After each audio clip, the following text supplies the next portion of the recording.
আসসালামু আলাইকুম। আমরা ঢাকা বোর্ড ২০২৫ এর একটা কোশ্চেন সমাধান করব। কোশ্চেনটা এমন, আমাদের কোশ্চেনে উদ্দীপক যেটা দেওয়া আছে সেটা হচ্ছে আমাদের a = x such that x belongs to n such that x² greater than 7 এবং x³ less than 190 এবং b আরেকটা সেট দেওয়া আছে যেটার value x such that x belongs to z such that x² less or equal 4 এবং last one যেটা c s একটা set দেওয়া আছে যেটার ভ্যালু হচ্ছে x, y such that x belongs to b y belongs to b এবং y minus x equal to -1। অর্থাৎ এখানে আমাদের তিনটা সেট দেওয়া আছে উদ্দীপকে, একটা এ সেট, একটা বি সেট আর একটা এস সেট। সেখান থেকে ক নাম্বার যে কোশ্চিনটা সেটা বলছে C equal to Y belongs to N such that Y square plus 3y plus 2 equal to 0 কে তালিকা পদ্ধতিতে প্রকাশ করো। অর্থাৎ আমাদের সি সেটের ভ্যালুটা গঠন পদ্ধতিতে দেওয়া আছে, সেখান থেকে আমাদের তালিকা পদ্ধতিতে কনভার্ট করতে বলছে। বি নাম্বার যে কোশ্চিনটা আছে সেটা পি অফ এ নির্ণয় করো, অর্থাৎ এ সেটের পাওয়ার সেট অর্থাৎ শক্তি সেট নির্ণয় করো। এবং থার্ড যে কোশ্চিনটা দেওয়া আছে সেটা হচ্ছে এস অন্যটিকে তালিকা পদ্ধতিতে প্রকাশ করে ডোমেইন নির্ণয় করো। ঠিক আছে, তো উপরে কোশ্চিনগুলো প্রত্যেকটাই আমাদের বই থেকে হুবহু কোশ্চিন সেম দিছে, জাস্ট একটু মান চেঞ্জ করে দিছে। তো আমাদের বইয়ের কনসেপ্ট অর্থাৎ বেসিক কনসেপ্ট যদি ক্লিয়ার থাকে তাহলে আমরা এই সৃজনশীলটার ইজিলি সলভ করতে পারবো। এজন্য আমাদের বেসিক কনসেপ্ট ক্লিয়ার করার কোনো বিকল্প নেই। আমাদের চ্যানেলে বেসিক কনসেপ্ট সহ বইয়ের যে সৃজনশীল প্রশ্ন বা উদাহরণ অনুশীলনী কোশ্চিনগুলো আছে সেগুলো আমাদের ইন ডিটেলস করে দেওয়া আছে। তোমরা চাইলে ডেসক্রিপশন বক্সে লিংক দেওয়া আছে, সেখান থেকে দেখে নিতে পারো। ঢাকা বোর্ড 25, দিনাজপুর বোর্ড 24 এবং রাজশাহী বোর্ড 19 এর কোশ্চিন। কোশ্চিন এমন, c equal to y belongs to n such that y square plus 3y plus 2 equal to 0 কে তালিকা পদ্ধতিতে প্রকাশ করো। অর্থাৎ এখানে একটা গঠন পদ্ধতিতে সেট দেওয়া আছে, সেটাকে তালিকা পদ্ধতিতে কনভার্ট করতে বলছে।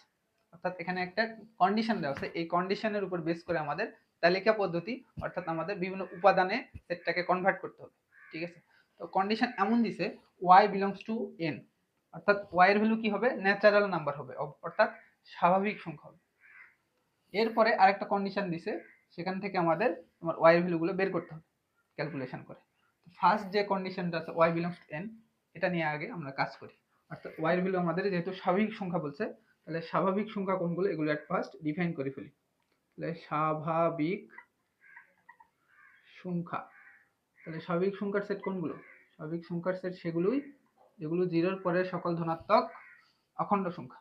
জিরোর পরের ধনাত্মক অখণ্ড সংখ্যা কি কি, জিরোর পরে ধনাত্মক কি আছে, অখণ্ড সংখ্যা 1 আছে, ধনাত্মক অখণ্ড সংখ্যা 2 আছে, 3 আছে, 4 আছে, এরকম করে চলতে চলতে চলতে চলতে চিরকাল চলবে যেগুলো, ওগুলোই আমাদের জিরোর পরের সকল ধনাত্মক অখণ্ড সংখ্যা অর্থাৎ পূর্ণ সংখ্যা অর্থাৎ স্বাভাবিক সংখ্যার সেট।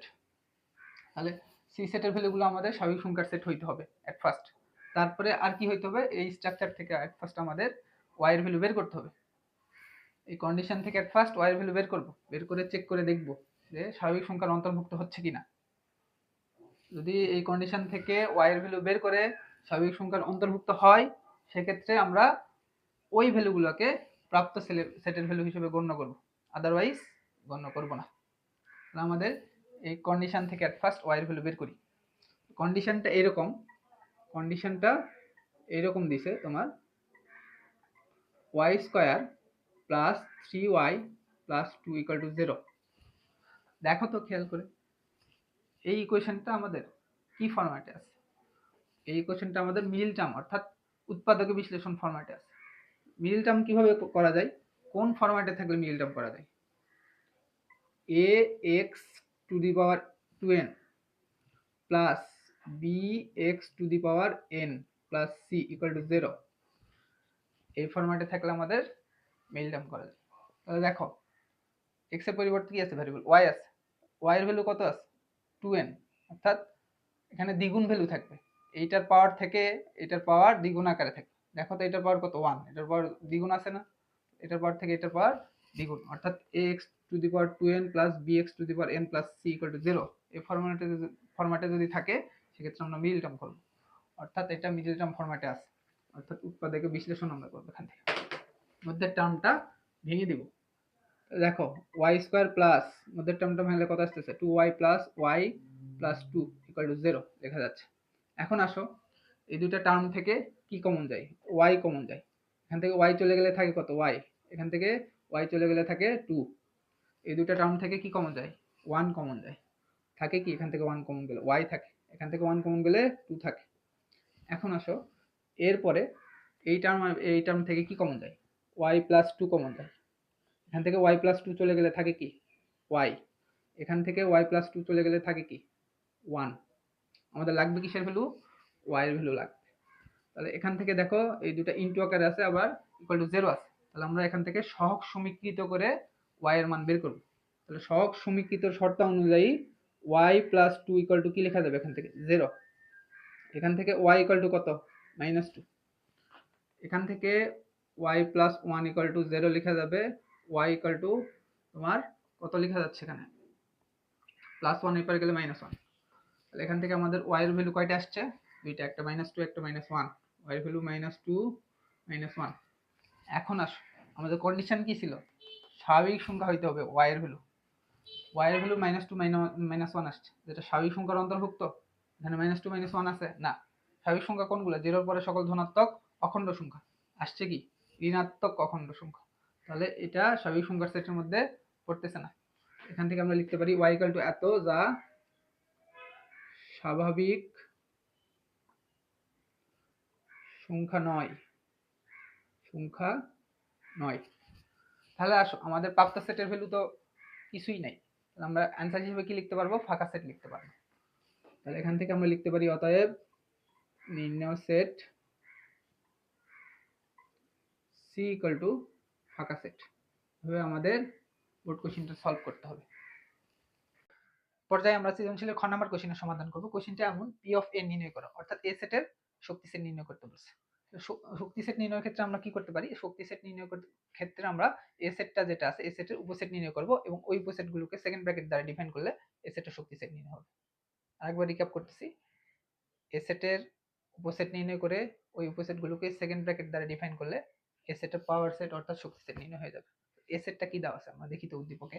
উদ্দীপকে এ সেটটা দেওয়া আছে x such that x belongs to n such that x square greater than 7 এবং x cube less than 190। অর্থাৎ এ সেটটাকে আমাদের গঠন পদ্ধতিতে দেওয়া আছে, ওখান থেকে তালিকা পদ্ধতিতে কনভার্ট করব, তারপর অ্যানসার হিসেবে আমরা পাওয়ার সেট নির্ণয় করব। উপরে এ সেটটাকে এট ফার্স্ট আমরা তালিকা পদ্ধতিতে কনভার্ট করি। এ যে সেট দেওয়া আছে ওটা কি দেওয়া আছে লিখে ফেলি। দেওয়া আছে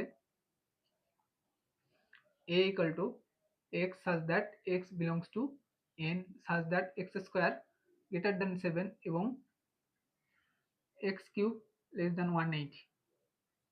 তাহলে দেখো এই সেটটাকে আমাদের তালিকা পদ্ধতিতে প্রকাশ করতে হবে। তাহলে তালিকা পদ্ধতিতে প্রকাশের ক্ষেত্রে আমাদের কি কি কন্ডিশন দেওয়া আছে দেখো তো। x belongs to n, x এর ভ্যালু কি হবে, ন্যাচারাল নাম্বার অর্থাৎ স্বাভাবিক সংখ্যার সেট। তাহলে স্বাভাবিক সংখ্যার সেটগুলো আমরা ডিফাইন করে ফেলি। স্বাভাবিক সংখ্যার সেট, স্বাভাবিক সংখ্যা কোনগুলো, স্বাভাবিক সংখ্যা হচ্ছে জিরোর পরে সকল ধনাত্মক অখণ্ড সংখ্যা। জিরোর পরে ধনাত্মক অখণ্ড সংখ্যার মধ্যে কি আছে, জিরোর পরে ধনাত্মক অখণ্ডের মধ্যে 1 আছে, ধনাত্মক অখণ্ড 2 আছে, 3 আছে, 4 আছে, 5 আছে, 6 আছে, এরকম চিরকাল যেগুলো চলবে ওগুলোই জিরোর পরে সকল ধনাত্মক অখণ্ড সংখ্যা অর্থাৎ পূর্ণ সংখ্যা অর্থাৎ স্বাভাবিক সংখ্যার সেট। স্বাভাবিক সংখ্যার সেট এগুলো হচ্ছে। আমাদের কি করতে হবে, এ সেটের ভ্যালু বের করতে হবে। এ সেটের ভ্যালু বের করতে গেলে আমাদের এক্স এর ভ্যালু কি, ন্যাচারাল নাম্বার অর্থাৎ স্বাভাবিক সংখ্যা। শুধু ন্যাচারাল নাম্বার হইলে হবে না, এর পাশাপাশি দুইটা কন্ডিশন আছে, অর্থাৎ এক্স এর এই ভ্যালুগুলা ওই দুইটা কন্ডিশনে বসাবো। এক্স এর এই ভ্যালুগুলা ওই দুইটা কন্ডিশনে বসানোর পর এক্স এর যে ভ্যালুগুলো ওই দুইটা কন্ডিশনে স্যাটিসফাই করবে এক্স এর সেই ভ্যালুগুলো আমাদের এ সেটের ভ্যালু হিসেবে গণ্য হবে। আরেকবার রিক্যাপ করতেছি, এক্স এর যে ভ্যালুগুলো ওই দুইটা কন্ডিশনে বসানোর ফলে এক্স এর যে ভ্যালুগুলা ওই দুইটা কন্ডিশনে স্যাটিসফাই করবে এক্স এর সেই ভ্যালুকে আমরা এ সেটের ভ্যালু হিসেবে বিবেচনা করব। তাহলে এট ফার্স্ট আমরা এ সেটের ভ্যালুগুলা প্রথম কন্ডিশনে বসাবো, তবে ধাপে ধাপে দ্বিতীয় কন্ডিশনে বসাবো।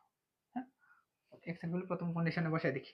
তাহলে এক্স ইকুয়াল টু 1 হলে প্রথম কন্ডিশন কি আছে, x square equal to x এর ভ্যালু যেহেতু 1 1 এর উপর স্কোয়ার যেটা ক্যালকুলেট করলে 1 হয়, এটা আমাদের 7 থেকে বড় হচ্ছে না। এরপর আসো এক্স ইকুয়াল টু 2, ফার্স্ট কন্ডিশনে বসাই দেখি। এক্স ইকুয়াল টু 2 হলে এক্স স্কোয়ার ইকুয়াল টু 2 এর উপর স্কোয়ার যেটা ক্যালকুলেট করলে 4 হয়, এটা আমাদের 7 থেকে বড় হচ্ছে না। এরপর এক্স ইকুয়াল টু 3 এই কন্ডিশনে বসাই দেখি। এক্স ইকুয়াল টু 3 হলে এক্স স্কোয়ার ইকুয়াল টু 3 এর উপর স্কোয়ার যেটা ক্যালকুলেট করলে 9 আসে, যেটা আমাদের 7 থেকে বড় হচ্ছে। এক্স ইকুয়াল টু 4 এই কন্ডিশনে বসাই। এক্স ইকুয়াল টু 4 হলে এক্স স্কোয়ার ইকুয়াল টু 4 এর উপর স্কোয়ার যেটা ক্যালকুলেট করলে 16 হয়, এটা আমাদের 7 থেকে বড় হচ্ছে। 5 বসাই, x ইকুয়াল টু 5 হলে x স্কয়ার ইকুয়াল টু কত আসতেছে 5 এর উপর স্কয়ার, যেটা ক্যালকুলেট করলে 25 আসে, যেটা আমাদের 7 থেকে বড় হচ্ছে। 6 বসাই, x ইকুয়াল টু 6 হলে x স্কয়ার ইকুয়াল টু 6 এর উপর স্কয়ার, যেটা ক্যালকুলেট করলে 36, যেটা আমাদের বড় হচ্ছে। তারপর 7 বসাইতে পারবো, 8 বসাইতে পারবো, এরকম অসংখ্য ভ্যালু বসাইতে পারবো। আপাতত আমরা এই পর্যন্ত রাখি।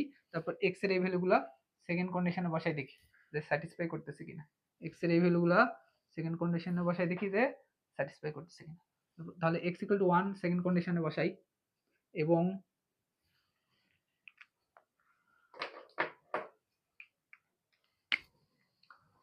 x ইকুয়াল টু 1 হলে সেকেন্ড কন্ডিশনে যদি বসাও x কিউব ইকুয়াল টু কি আসতেছে 1 এর উপর কিউব, যেটা ক্যালকুলেট করলে 1 আসতেছে, এটা আমাদের 190 থেকে ছোট হচ্ছে। এরপর x ইকুয়াল টু আমরা 2 এই কন্ডিশনে বসাই, x cube equal to 2 cube, যেটা ক্যালকুলেট করলে 8 আসে, এটা আমাদের 190 থেকে ছোট হচ্ছে। এরপর x ইকুয়াল টু 3 এই কন্ডিশনে বসাই, x কিউব ইকুয়াল টু 3 এর উপর কিউব, যেটা ক্যালকুলেট করলে 27 আসে, যেটা আমাদের 190 থেকে ছোট হচ্ছে। এরপর x ইকুয়াল টু 4 কন্ডিশনে বসাই, x কিউব ইকুয়াল টু 4 এর উপর কিউব, যেটা ক্যালকুলেট করলে 64 আসে, এটা আমাদের 190 থেকে ছোট হচ্ছে। এরপর 5 বসাই এই কন্ডিশনে, x ইকুয়াল টু 5 হলে x কিউব ইকুয়াল টু 5 এর উপর কিউব, তাহলে কত আসতেছে 125, যেটা আমাদের 190 থেকে ছোট হচ্ছে। x ইকুয়াল টু 6 এই কন্ডিশনে বসাই, তাহলে x কিউব ইকুয়াল টু 6 এর উপর কিউব, যেটা ক্যালকুলেট করলে 216, এটা 190 থেকে ছোট হচ্ছে না। এরপর যদি 7 বসাই, 8 বসাই, অর্থাৎ পরের সংখ্যাগুলো বসাই, যেগুলি বসাই না কেন সেকেন্ড কন্ডিশনে স্যাটিসফাই আর করবে না। ঠিক আছে, তাহলে আসো আমাদের হচ্ছে x এর ভ্যালু শুধু ন্যাচারাল নাম্বার অর্থাৎ স্বাভাবিক সংখ্যা হইলে হবে না, ন্যাচারাল নাম্বারগুলোর মধ্যে যেগুলো এই দুইটা কন্ডিশনে স্যাটিসফাই করবে ওগুলো আমাদের প্রাপ্ত সেটের ভ্যালু হিসেবে কাউন্ট করতে হবে। এগুলোর মধ্যে কোনগুলো দুইটা কন্ডিশনে স্যাটিসফাই করছে দেখো তো। 1 দুইটা কন্ডিশনে স্যাটিসফাই করতেছে, এটাতে করতেছে না, ওইটাতে করতেছে, যেহেতু দুইটাকে করতেছে না তাহলে x ইকুয়াল টু 1 নিতে পারবো না। 2 এই কন্ডিশনে স্যাটিসফাই করতেছে না, ওটাতে করতেছে, তাহলে এটা নিতে পারবো না। 3 দুইটা কন্ডিশনে স্যাটিসফাই করতেছে, তাহলে এটা আমরা প্রাপ্ত সেটের ভ্যালু হিসেবে কাউন্ট করতে পারবো। তারপর 4 দুইটা কন্ডিশনে স্যাটিসফাই করতেছে, তাহলে এটা আমরা প্রাপ্ত সেটের ভ্যালু হিসেবে কাউন্ট করতে পারবো। 5 দুইটা কন্ডিশনে স্যাটিসফাই করতেছে, এটাও আমাদের নিতে পারবো। 6 এই কন্ডিশনে স্যাটিসফাই করতেছে, ওটাতে করতেছে না, তাহলে এটা আমরা নিতে পারবো না প্রাপ্ত সেটের ভ্যালু হিসেবে। তাহলে নির্ণয় সেট কয়টা আসছে, যেহেতু দুইটা কন্ডিশনে 3 4 আর 5 স্যাটিসফাই করছে, তাহলে নির্ণয় সেটের ভ্যালু কত 3 4 5, অর্থাৎ এ সেটের ভ্যালু আমরা বের করছি। কোন সেট, এ সেটের আমরা ভ্যালু বের করছি। এ সেটের ভ্যালু আমাদের কত আসছে 3 4 5। এখান থেকে আমরা এ সেটের ভ্যালু কি লিখতে পারবো, অতএব a equal to 3, 4, 5। ঠিক আছে, তাহলে আমাদের তো এ সেটের এট ফার্স্ট আমরা কি বের করলাম, এ সেটের তালিকা বইতে কনভার্ট করলাম, আমাদের বের করতে বলছি এ সেটের পাওয়ার সেট। পাওয়ার সেট নির্ণয় করার সিস্টেম কি বলছিলাম, পাওয়ার সেট নির্ণয় করার জন্য উপসেট নির্ণয় করব, ওই উপসেটগুলোকে সেকেন্ড ব্র্যাকেট দ্বারা ডিফাইন করব। ঠিক আছে, আমরা এ সেটের পাওয়ার সেট নির্ণয় করে ফেলি। উপসেট নির্ণয় করার সিস্টেম কি, এই সেট দ্বারা যতগুলো সেট গঠন করতে পারবো, এই সেটের উপাদান দ্বারা যতগুলো ভিন্ন ভিন্ন সেট গঠন করতে পারবা, ওই ভিন্ন ভিন্ন সেটগুলাই এই সেটের উপসেট। এই সেট দ্বারা কতগুলো ভিন্ন ভিন্ন সেট গঠন করা যায়, 3 উপাদান নিয়ে একটা সেট গঠন করা যায়, 4 উপাদান নিয়ে একটা সেট গঠন করা যায়, 5 উপাদান নিয়ে একটা সেট গঠন করা যায়, তারপরে দুইটা দুইটা করে নিয়ে 3 4 নিয়ে আমরা একটা সেট গঠন করতে পারবো, 3 5 নিয়ে একটা সেট গঠন করতে পারবো, এবং 4 5 নিয়ে একটা সেট গঠন করতে পারবো। 4, 5 নিয়ে একটা সেট গঠন করতে পারবো। একটা একটা একটা করে তিনটা সেট গঠন করছি, দুইটা দুইটা দুইটা করে ভ্যালু নিয়ে তিনটা সেট গঠন করছি। 3 4 5 এই উপাদানগুলো নিয়ে একটা সেট গঠন করতে পারবো। ফাঁকা সেট যেহেতু সকল সেটের উপসেট, তাহলে ফাঁকা সেট নিয়ে একটা সেট নির্ণয় করবো। আমরা নির্ণয় করবো কি, এ সেটের পাওয়ার সেট নির্ণয় করছি কি উপসেট। পাওয়ার সেট নির্ণয় করতে গেলে উপসেটগুলোকে সেকেন্ড ব্র্যাকেট দ্বারা ডিভাইড করে দিবা, তাহলে হচ্ছে এ সেটের পাওয়ার সেট বের হয়ে যাবে। আমাদের এ সেটের পাওয়ার সেট নির্ণয় করতে বলছে, এটাই আমাদের কাঙ্ক্ষিত অ্যান্সার। এভাবে আমাদের খ নাম্বার কোশ্চেনের সমাধান করতে হবে। পর্যায়ে আমরা সৃজনশীলের গ নাম্বার কোশ্চেনের সমাধান করব। কোশ্চেনটা এমন, এস অন্যটিকে তালিকা পদ্ধতিতে প্রকাশ করে ডোমেইন নির্ণয় করো। এস অন্বয়টিকে তালিকা পদ্ধতিতে প্রকাশ করে ডোমেইন নির্ণয় করো। তো এস অন্বয়টা কি দেওয়া আছে আমরা একটু দেখে নিই। S equal to X comma Y such that X belongs to B এবং ওয়াই বিলংস টু বি এবং Y minus X equal to -1। অর্থাৎ এস একটা অন্বয় দেওয়া আছে যেটাকে আমাদের গঠন পদ্ধতিতে দেওয়া আছে, সেখান থেকে তালিকা পদ্ধতিতে কনভার্ট করতে বলছে, তারপর তালিকা পদ্ধতিতে কনভার্ট করার পরে ডোমেইন নির্ণয় করতে বলছে। ঠিক আছে, তাহলে এস অন্বয়টা আমরা আরেকবার পড়ে নিই। S equal to X comma Y such that X belongs to B, অর্থাৎ এক্স এর ভ্যালু আমাদের কি হবে, বি সেটের ভ্যালু হবে, এবং ওয়াই এর ভ্যালু আমাদের কি হবে, বি সেটের ভ্যালু হবে, এবং আরেকটা কন্ডিশন দেওয়া আছে, এই কন্ডিশনকেও আমাদের এক্স ওয়াই ভ্যালু স্যাটিসফাই করতে হবে। তাহলে দেখো তো এক্স এর ভ্যালু বি, ওয়াই এর ভ্যালু বি, হ্যাঁ, অর্থাৎ বি সেটের ভ্যালুটা আমাদের দেওয়া আছে, বি সেটের ভ্যালুগুলো আমাদের গঠন পদ্ধতিতে দেওয়া আছে, সেখান থেকে আমাদের তালিকা পদ্ধতিতে কনভার্ট করতে হবে, তারপর ধাপে ধাপে বাকি ক্যালকুলেশন করে আমাদের তালিকা পদ্ধতিতে প্রকাশ করার মাধ্যমে ডোমেইন নির্ণয় করতে হবে। তাহলে আমরা আগে বি সেটটাকে গঠন পদ্ধতি থেকে তালিকা পদ্ধতিতে প্রকাশ করে ফেলি। চলো, দেওয়া আছে বি সেটটা কি দেওয়া আছে লিখে ফেলি। B equal to X such that X belongs to Z such that X square less or equal 4। অর্থাৎ বি সেটের ভ্যালু আমাদের কি হবে, X such that X belongs to Z, অর্থাৎ এক্স এর ভ্যালু আমাদের জেড অর্থাৎ পূর্ণ সংখ্যা হবে, তার পাশাপাশি আর কি হবে, এক্স স্কোয়ারের ভ্যালু আমাদের 4 এর সমান বা 4 থেকে ছোট হবে। তাহলে আমাদের এট ফার্স্ট এক্স এর ভ্যালু যে জেড অর্থাৎ পূর্ণ সংখ্যা, এটা আমাদের এট ফার্স্ট ডিফাইন করে ফেলি, তারপর ওই পূর্ণ সংখ্যার ভ্যালুগুলো এখানে বসায় বসায় চেক করে দেখব যে এই কন্ডিশনে স্যাটিসফাই করতেছে কিনা। ঠিক আছে, তাহলে চলো আমরা আগে পূর্ণ সংখ্যার সেট কোনগুলো, অর্থাৎ জেড এর ভ্যালু কোনগুলো, এক্স এর ভ্যালু কোনগুলো, সেগুলো আগে ডিফাইন করে ফেলি। তাহলে দেখো এখান থেকে আমরা এইটুকু লিখতে পারি, পূর্ণ সংখ্যার সেট, পূর্ণ সংখ্যার সেট। তাহলে পূর্ণ সংখ্যা কাকে বলে, জিরো সহ সকল ধনাত্মক ও ঋণাত্মক অখণ্ড সংখ্যাকে পূর্ণ সংখ্যা বলা হয়। জিরো সহ ধনাত্মক অখণ্ড সংখ্যা, ধনাত্মক অখণ্ড সংখ্যা যেগুলো চিরকাল পজিটিভের দিকে চলতে থাকবে, এবং জিরো সহ ঋণাত্মক অখণ্ড সংখ্যা যেগুলো আমাদের নেগেটিভের দিকে চিরকাল চলতে থাকবে, ওগুলোই আমাদের পূর্ণ সংখ্যার সেট। অর্থাৎ জিরো সহ সকল ধনাত্মক অখণ্ড সংখ্যা যেগুলো চিরকাল চলতে থাকবে, এবং ঋণাত্মক অখণ্ড সংখ্যা যেগুলো ঋণাত্মকের দিকে চিরকাল চলতে থাকবে, ওগুলোই পূর্ণ সংখ্যার সেট। অর্থাৎ ওগুলো জেড এর ভ্যালু, ওগুলো এক্স এর ভ্যালু, ওগুলো বি সেটের ভ্যালু।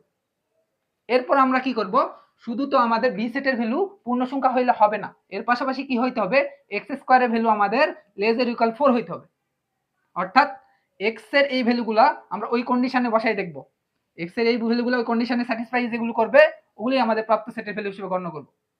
এক্স এর যে ভ্যালুগুলো ওই কন্ডিশনে স্যাটিসফাই করবে, ওগুলোই আমাদের প্রাপ্ত সেটের ভ্যালু হিসেবে আমরা গণ্য করব, আর যেগুলো করবে না ওগুলো গণ্য করতে পারবো না। তাহলে আমরা এখন এক্স এর এই ভ্যালুগুলা ওই কন্ডিশনে বসা বসা দেখি যে কোনগুলো স্যাটিসফাই করে। চলো, তাহলে এখান থেকে আমরা এইটুকু লিখতে পারি, এক্স ইকুয়াল টু 1 হলে, এক্স ইকুয়াল টু কত হলে, প্রথমে 0 নিয়ে কাজ করি, এক্স ইকুয়াল টু 0 হলে কন্ডিশনটা কি আছে, এক্স স্কোয়ার, এক্স স্কোয়ার তোমার এখান থেকে এক্স এর ভ্যালু 0 0 বসাই, 0 স্কোয়ার যেটা ক্যালকুলেট করলে 0 আসে, ক্যালকুলেট করলে 0 আসে, সেটা আমাদের 4 এর সমান বা 4 থেকে ছোট হচ্ছে, অর্থাৎ এক্স এর ভ্যালু 0 এই কন্ডিশনে স্যাটিসফাই করতেছে। তাহলে এক্স এর ভ্যালুটা আমরা বি সেটের ভ্যালু হিসেবে নিতে পারবো। এরপর আসো এক্স এর ভ্যালু আমরা +-1 নিয়ে কাজ করি, একবারে আমরা বসাই দিই, এক্স ইকুয়াল টু +-1 হলে এক্স স্কোয়ার ইকুয়াল টু কত হবে, এক্স স্কোয়ার ইকুয়াল টু +-1 বসাও এক্স এর জায়গায়, তাহলে এটা ক্যালকুলেট করলে +1 এর উপর স্কোয়ার করলেও +1 হয়, -1 এর উপর স্কোয়ার করলেও +1 হয়, আলটিমেটলি +1ই হয়, যেটা আমাদের 4 এর সমান বা 4 থেকে ছোট হচ্ছে। অর্থাৎ এক্স এর ভ্যালু +-1 ও আমাদের এই কন্ডিশনে স্যাটিসফাই করতেছে। এক্স এর ভ্যালু +-1 বি সেটের ভ্যালু হিসেবে আমরা গণ্য করতে পারবো। এরপর আসো এক্স এর ভ্যালু আমরা +2 আর -2 একসাথে বসাই দেখি, এক্স এর ভ্যালু +-2 হলে এক্স স্কোয়ার ভ্যালু কত আসতেছে, +-2 এর উপর স্কোয়ার, যেটা ক্যালকুলেট করলে আমাদের 4 আসতেছে, যেটা আমাদের 4 এর সমান হচ্ছে, অর্থাৎ এক্স এর ভ্যালুটাও ওই কন্ডিশনে স্যাটিসফাই করতেছে। এরপর আসো এক্স এর ভ্যালু +-3 নিয়ে কন্ডিশনে বসাই দেখি, এক্স ইকুয়াল টু +-3 হলে এক্স স্কোয়ার ইকুয়াল টু কত আসতেছে, +-3 এর উপর স্কোয়ার, এটা ক্যালকুলেট করলে আমাদের কত আসতেছে, 9 আসতেছে, এটা আমাদের 4 থেকে ছোট বা 4 এর সমান হচ্ছে না, অর্থাৎ এক্স এর এই ভ্যালুটা ওই কন্ডিশনে গ্রহণযোগ্য হচ্ছে না, এক্স এর এই ভ্যালুটাকে আমরা ওই কন্ডিশনে বসায় গ্রহণযোগ্য হচ্ছে না, তাহলে এটা আমাদের প্রাপ্ত সেটের ভ্যালু হিসেবে কাউন্ট করতে পারবো না। হ্যাঁ, এরপর যদি +-4 নাও ওইটাও আমাদের ওই কন্ডিশনে গ্রহণযোগ্য হবে না, +-5 নিলেও ওই কন্ডিশনে গ্রহণযোগ্য হবে না, অর্থাৎ এরপরে আর কোনো ভ্যালুই ওই কন্ডিশনে গ্রহণযোগ্য হবে না। তাহলে আর কোনো ভ্যালু বসায় আমাদের দেখার দরকার নেই। এখন আসো ওই কন্ডিশনে তোমার কোন ভ্যালুগুলা স্যাটিসফাই করছে ওগুলোই আমরা তো প্রাপ্ত সেটের ভ্যালু হিসেবে গণ্য করব। দেখো তো ওই কন্ডিশনে 0 x = 0 ওই কন্ডিশনে স্যাটিসফাই করছে, তাহলে এটা আমাদের বি সেটের ভ্যালু হিসেবে কাউন্ট করতে পারবো। তারপরে দেখো +-1 এখানে গ্রহণযোগ্য হয়েছে, তাহলে এটা আমরা বি সেটের ভ্যালু হিসেবে গ্রহণ করতে পারবো। তাহলে +1 -1 এই দুটো আমরা গ্রহণ করতে পারবো। তারপর +-2 কন্ডিশনে স্যাটিসফাই করছে এটা আমরা নিতে পারবো। তাহলে +2 -2 এটা আমরা নিতে পারবো। তারপর +3 -3 স্যাটিসফাই করছে, করে নাই সেটের, ঠিক আছে। তাহলে +4 -4 এগুলো স্যাটিসফাই করবে না, অর্থাৎ এরপর আর কোনো ভ্যালুই স্যাটিসফাই করবে না। তাহলে আমাদের বি সেটের ভ্যালু কি হচ্ছে, অর্থাৎ বি সেটকে তালিকা পদ্ধতিতে কনভার্ট করলে কি আসতেছে 0 +1 +2 -1 -2, অর্থাৎ বি সেটের ভ্যালু, অর্থাৎ বি সেটকে আমরা তালিকা পদ্ধতিতে কনভার্ট করলে এই উপাদানগুলো পাইতেছি। এখন আমাদের কি বের করতে বলছে, আমরা তো কেবল বি সেট বের করছি, আমাদের বের করতে বলছে কি এই বি সেটগুলোকে, অর্থাৎ বি সেটের উপাদানগুলোকে আমরা এক্স এর ভ্যালু হিসেবে কাউন্ট করতে পারবো, বি সেটের ভ্যালুকে ওয়াই এর ভ্যালু হিসেবে কাউন্ট করতে পারবো। এরপর আমাদের কি করতে হবে, বি সেটের ভ্যালু যেহেতু এক্স এর ভ্যালু, তাহলে হচ্ছে এগুলো এক্স এর ভ্যালু হিসেবে আমরা গণ্য করতে পারবো, এগুলো আমরা এক্স এর ভ্যালু হিসেবে গণ্য করতে পারবো। এক্স এর ভ্যালুগুলো ওই কন্ডিশনে বসায় আমরা ওয়াই এর ভ্যালু বের করব, তারপর আমরা ধাপে ধাপে অন্য এটাকে তালিকা পদ্ধতিতে কনভার্ট করব। ঠিক আছে, চলো শুরু করে দিই। অর্থাৎ এক্স এর এই ভ্যালুগুলো এই কন্ডিশনে বসাই দেখি, হ্যাঁ বসাই আমরা ওয়াই এর ভ্যালু বের করি। তাহলে দেখো এখান থেকে আমরা এগুলো যেহেতু এক্স এর ভ্যালু করতে পারবো, এখান থেকে ইকুয়েশনটা কি দেওয়া আছে, আমার ইকুয়েশনটা কি দেওয়া আছে দেখো তো, y - x = -1, ঠিক আছে। তাহলে আমরা এখানে কি করব, y টাকে এক পাশে রেখে x টাকে ওই পাশে নিয়ে যাব, তাহলে -1 ওই পারে গেলে, সরি -x এর উপরে গেলে +x হয়ে যায়, আর এদিকে -1 ছিল, এটাকে আমরা এক সমীকরণ আকারে লিখলাম। এখন দেখো এই ইকুয়েশনে, অর্থাৎ এই সমীকরণে আমরা x এর ভ্যালু অর্থাৎ b এর ভ্যালুগুলো বসাই দিব, বসায় y এর ভ্যালু বের করব।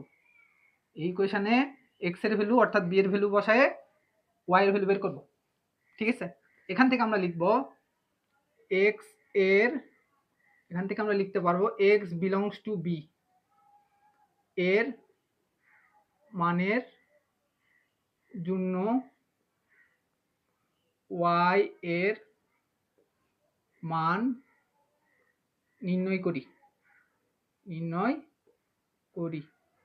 তাহলে দেখো এখানে x হচ্ছে ইন্ডিপেন্ডেন্ট ভ্যারিয়েবল, অর্থাৎ এটা স্বাধীন চলক, x এর ভ্যালু স্বাধীন চলক। স্বাধীন চলক কি, ওই চলকে তুমি যে ভ্যালুগুলোই বসাবা তুমি ওইটার উপর ডিপেন্ড করবে তোমার y এর ভ্যালু, অর্থাৎ y এখানে ডিপেন্ডেন্ট ভ্যালু, ডিপেন্ডেন্ট ভ্যারিয়েবল, এটা কার উপর ডিপেন্ডেন্ট, x এর উপর।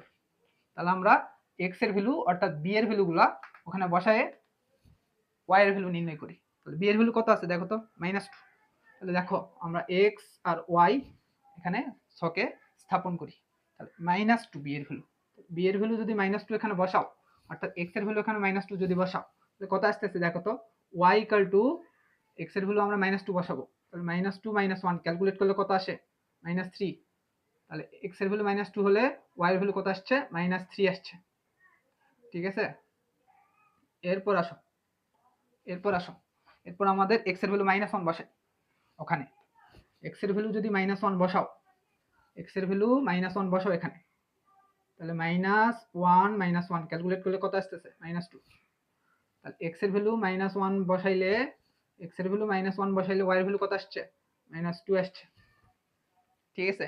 এরপর x এর ভ্যালু 0 এই কন্ডিশনে বসাও, x এর ভ্যালু যদি ওখানে বসাও তাহলে ক্যালকুলেট করলে কত আসতেছে, y এর ভ্যালু -1 আসতেছে, তাহলে x এর ভ্যালু 0 হলে y এর ভ্যালু -1 আসে, বুঝে আসছে কথা। এরপর আসো x এর ভ্যালু +1 বসাও, ওই কন্ডিশনে বসাও তো, তাহলে x = +1 যদি এখানে বসাও, 1 - 1 ক্যালকুলেট করলে 0 আসে, তাহলে x এর ভ্যালু +1 বসাইলে y এর ভ্যালু 0 আসে, বুঝছো কথা। এরপর আসো x এর ভ্যালু +2 ওই কন্ডিশনে বসাও, x এর ভ্যালু যদি এখানে +2 বসাও, এই কন্ডিশনে যদি বসাও +2, 2 - 1 করলে কত আসতেছে, 1 আসতেছে, এখান থেকে y এর ভ্যালু 1 আসে, ঠিক আছে। এখন আসো আমাদের কন্ডিশন কি ছিল, আমাদের কন্ডিশনটা ছিল হচ্ছে এক্স এর ভ্যালু বি সেটের ভ্যালু হবে। হ্যাঁ, দেখো তো এক্স এর ভ্যালুগুলো বি সেটের ভ্যালু বসাইছিলাম না? দেখো বি সেটের ভ্যালু কি ছিল -2 বসাইছি, -1 বসাইছি, 0 1 2 এক্স এর ভ্যালু বি সেটের ভ্যালু হিসেবে আমরা গণ্য করছি। এরপর আসো ওয়াই এর ভ্যালু বলছে বি সেটের ভ্যালু হবে। দেখো তো ওয়াই এর ভ্যালু আমাদের বি সেটের ভ্যালু হইছে, এখানে ওয়াই এর ভ্যালু কি আছে -3, এখানে -3 আছে, এখানে -3 নেই, তাহলে হচ্ছে ওয়াই এর -3 এর জন্য এই ক্রমজোড়টা আমরা বিবেচনা করতে পারবো না। কেন? কারণ আমাদের ওয়াই এর ভ্যালু বি সেটের ভ্যালুতে নেই, ওয়াই এর ভ্যালু বি সেটের ভ্যালুতে নেই, এজন্য আমরা এই ক্রমজোড়টাকে বিবেচনা করতে পারবো না। এরপর আসো ওয়াই এর ভ্যালু আর কি আছে -2, এখানে আছে, আছে, -1 আছে, আছে, 0 আছে, আছে, 1 আছে, আছে, অর্থাৎ বাকি ক্রমজোড়গুলোকে আমরা কনভার্ট করতে পারবো ক্রমজোড় আকারে, বুঝছো? অর্থাৎ অন্য আকারে কনভার্ট করতে পারবো বাকি ক্রমজোড়কে। তাহলে এখান থেকে আমরা এইটুকু এনশিওর হইতেছি যে -3 যে ভ্যালুটা আছে ওইটা বি সেটের মধ্যে বিদ্যমান নেই, অর্থাৎ -3 not belongs to B, -3 not belongs to B, B সেটের মধ্যে বিদ্যমান নেই। তাহলে আমরা এই ক্রমজোড়টাকে ওই অন্য আকারে কনভার্ট করতে পারবো না। এখান থেকে লিখতে পারি -2 -3 যে ক্রমজোড়টা আছে এটাকে আমরা এস অন্যয়ে কনভার্ট করতে পারবো না, অর্থাৎ -2 -3 not belongs two S, S এর মধ্যে বিদ্যমান থাকবে না, বুঝছো? বুঝছো কথা? এরপর আসো আমরা অন্যটাকে কি আকারে কনভার্ট করব? ক্রমজোড় আকারে কনভার্ট করব। তাহলে অতএব এস অন্যটাকে যদি তুমি ক্রমজোড় আকারে কনভার্ট করো, ক্রমজোড়ের সিস্টেম কি? এদিকে এক্স এর ভ্যালু বসাবো -1 কমা দিয়ে ওয়াই এর ভ্যালু বসাবো -2, তারপর ফার্স্ট ব্র্যাকেট দিবা, কমা, আর কি আছে 0 কমা -1, তারপর 1 কমা 0, তারপর 2 কমা 1, জাস্ট কথা। এস যে সেটটা আছে এটাকে আমরা ক্রমজোড়ের মাধ্যমে অন্য আকারে কনভার্ট করে ফেলছি। আমাদের তো এখানে শেষ নয়, আমাদের বের করতে বলছে কি ডোমেইন নির্ণয় করতে বলছে, এখান থেকে ডোমেইন নির্ণয় করতে বলছে। তাহলে দেখো ডোমেইন কি, ডোমেইন কি জিনিস দেখো তো, আমরা যদি এরকম বলি x, y, অথবা ধরে নিলাম আমরা 1, 2, তাহলে দেখো x এর যে ভ্যালুগুলো আছে, x এর ভ্যালুগুলো এগুলো আমাদের ডোমেইন হিসেবে বিবেচনা করতে পারবো, x এর ভ্যালুগুলোকে আমরা কি হিসেবে বিবেচনা করতে পারবো? ডোমেইন। আর y এর ভ্যালু যেগুলো আছে, y এর ভ্যালু এগুলোকে আমরা রেঞ্জ হিসেবে বিবেচনা করি, y এর ভ্যালু কি রেঞ্জ, আর x এর ভ্যালুগুলো ডোমেইন হিসেবে নির্ণয় করি। আমাদের বের করতে বলেছে কি ডোমেইন, অর্থাৎ x এর ভ্যালুগুলো আমাদের ডোমেইন হিসেবে বিবেচনা করতে পারবো।